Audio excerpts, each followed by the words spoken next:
Welcome back to part 4 and the finale on the Argent Dawn lore deep dive series. Let's continue where we left off.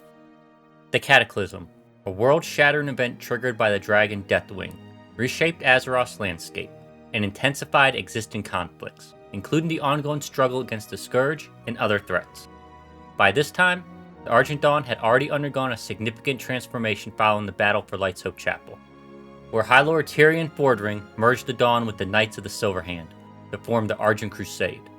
This new organization, headquartered in Northrend, took on the Dawn's mission of combating evil, but operated with greater military structure and global reach, focusing on the defeat of the Lich King and the stabilization of the Plaguelands.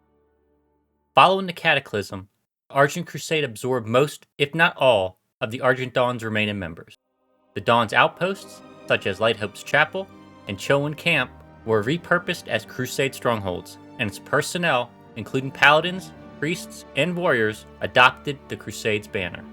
The transition was logical, as the Crusade's goals aligned with the Dawn's, and its centralized leadership under Tyrion Fordring offered a more effective framework for addressing Azeroth's escalating challenges.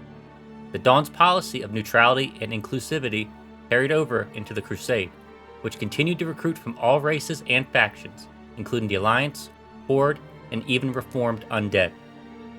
Despite this formal dissolution, the Argent Dawn's legacy endured through individuals who continued to wear its iconic silver and gold tabard. These tabards, emblazoned with the Dawn's radiant emblem, symbolized a commitment to the organization's original ideals: selfless defense of Azeroth, unwavering faith in the light, and unity against evil. For some, wearing the tabard was a personal choice, reflecting pride in their service during the Dawn's campaigns against the Scourge, or a desire to honor its distinct identity. Others may have worn it as a practical matter, as the tabard remained a recognized symbol of authority in regions like the Plaguelands. The persistence of the tabard suggests that while the Dawn no longer exists as an independent entity, its spirit lived on in the hearts of its former members. The Ashenvale War, a series of conflicts between the Alliance and the Horde in the forested region of Ashenvale, intensified following the Cataclysm, as both factions vied for control of Kalimdor's resources. Maestra's Post, a Night Elf outpost in Ashenvale, became a focal point of contention due to its strategic position and proximity to Horde territories. Delgrin the Purifier and Pharaoh Ironhand, two veteran operatives of the Argent Dawn, were stationed at Maestra's Post, continuing their long-standing mission to aid the Night Elves against threats like demons, undead, and increasingly Horde incursions. Delgrin, priest known for his mastery of holy magic, and Pharaoh, a warrior skilled in combat, had previously distinguished themselves by dismantling the cult of the Dark Strand at the Tower of Althalax in Darkshore.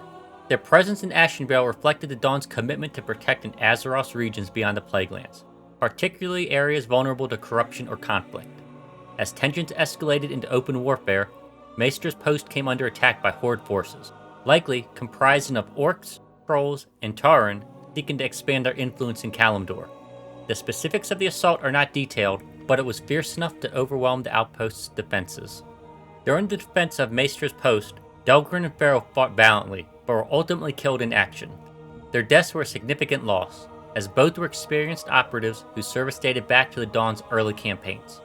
Their sacrifice underscored the dangers faced by Dawn members operating in contested regions, where they often served as neutral mediators or defenders caught in the crossfire of factional conflicts. The loss also highlighted the shift in priorities of the post-Cataclysm era, as the Dawn's traditional focus of supernatural threats, like the Scourge, were increasingly overshadowed by the Alliance-Horde war.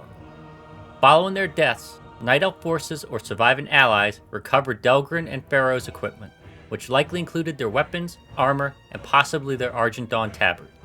These items were sent to the Argent Dawn Embassy in Darnassus, a diplomatic outpost established during the Dawn's earlier operations in Kalimdor. The embassy, located in the Night Elf capital, served as a hub for coordinating aid and maintaining ties with the Alliance.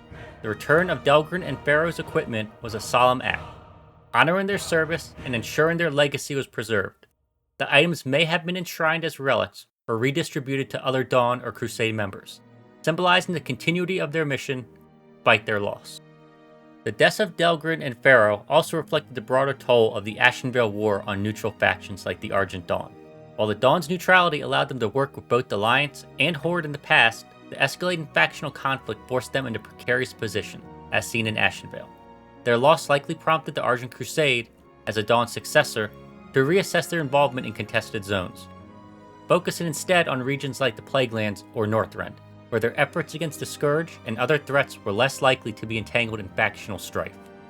The Fourth War, a global conflict between the Alliance and Horde sparked by the burning of Teldrassil and the battle for Lordaeron, saw the reemergence of the Argent Dawn's legacy in an unexpected form.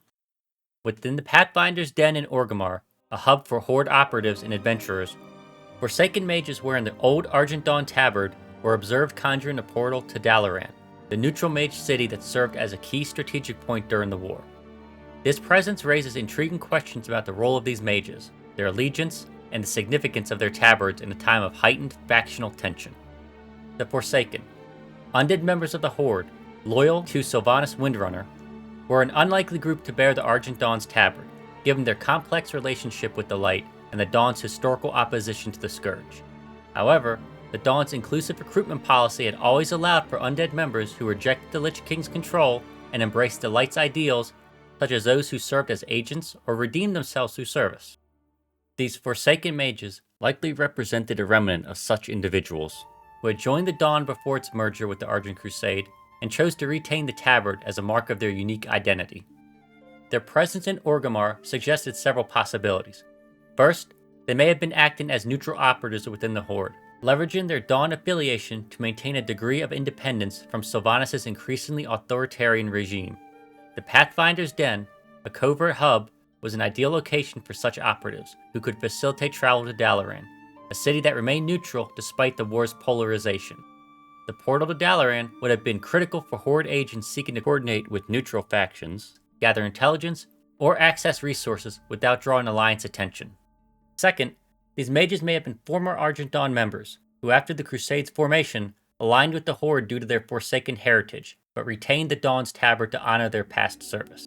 The tabard's presence could have served as a subtle signal of their commitment to the Dawn's ideals: neutrality, protection of Azeroth, and the resistance to corruption, even as they operated with the factional context.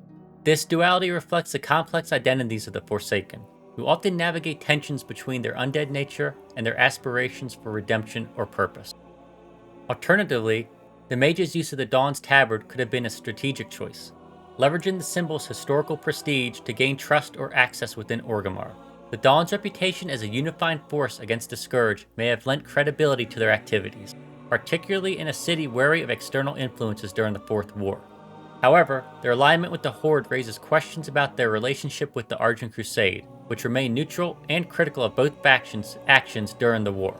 The mage's presence may indicate a splinter group or individuals acting independently, a phenomenon not uncommon as the Dawn's members dispersed into the Crusade or other affiliation. The Fourth War's context adds further complexity.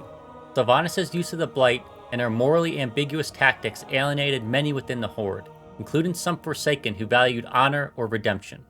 The Argent Dawn tabard, with its association with the Light and its resistance to necromantic corruption, may have been a quiet act of defiance for these mages, signaling their discomfort with Sylvanas' methods while still serving the Horde's broader goals. Their role in conjuring portals to Dalaran also suggests a pragmatic function, facilitating Horde operations while maintaining a veneer of neutrality. The persistence of the Argent Dawn's tabard after the Cataclysm reflects the organization's enduring impact on Azeroth's defenders. While the Argent Crusade became the primary vehicle for the Dawn's mission, the tabard's continued use by individuals, whether in the Plaguelands, Ashenvale, or Orgrimmar, symbolized a personal connection to the Dawn's history of sacrifice and unity. The tabard was more than a uniform. It was a badge of honor, worn by those who fought against the Scourge, demons, and other threats in the Dawn's name. The Forsaken Argent mages in Orgrimmar during the Fourth War illustrate the Dawn's lasting influence, even among unlikely groups. Their presence in a Horde stronghold, or in a tabard associated with the Light, underscores the complexity of Forsaken identity and the Dawn's inclusive ethos. It also hints at the fluidity of allegiances in a time of war, as individuals drew on the Dawn's legacy to navigate their role in a fractured world. In the broader arc of Azeroth's history, these events reflect the Argent Dawn's transition from a decentralized, resource-strapped organization to a foundational influence within the Argent Crusade. The Dawn's ideals, neutrality, inclusivity, and unwavering opposition to evil, continued to shape the Crusade's actions, from their campaigns in Northrend to their efforts to heal the Plaguelands. The The Tabard's persistence, sacrifices of figures like Delgrin and Pharaoh, and the enigmatic role of the Forsaken Mages all testify to the Dawn's enduring legacy, a beacon of hope that illuminated Azeroth's darkest hours and inspired its defenders long after the organization's formal end. Following the Cataclysm, the Argent Dawn's integration into the Argent Crusade marked the end of its independent existence, but its spirit lived on through individuals who wore its tabard and upheld its ideals. The tragic deaths of Delgrin the Purifier and Pharaoh Ironhand in the Ashenvale War underscored the risks of their mission, while the recovery of their equipment preserved their legacy within the Dawn's Darnassus embassy. During the Fourth War, Forsaken Argent Mages in Orgrimmar conjured portals to Dalaran while wearing the Dawn's tabard, embodied the organization's complex legacy among the undead, navigating factional loyalties with a nod to their neutral roots. Together, these events highlight the Argent Dawn's profound impact, as its principles and symbols continue to resonate in a world shaped by war, sacrifice, and the eternal struggle for redemption. If you enjoyed this video, please like, subscribe, and leave a comment down below. Content comes out weekly with lore videos on Sunday, ambiance videos on Monday, and retail or classic paladin content on Thursday.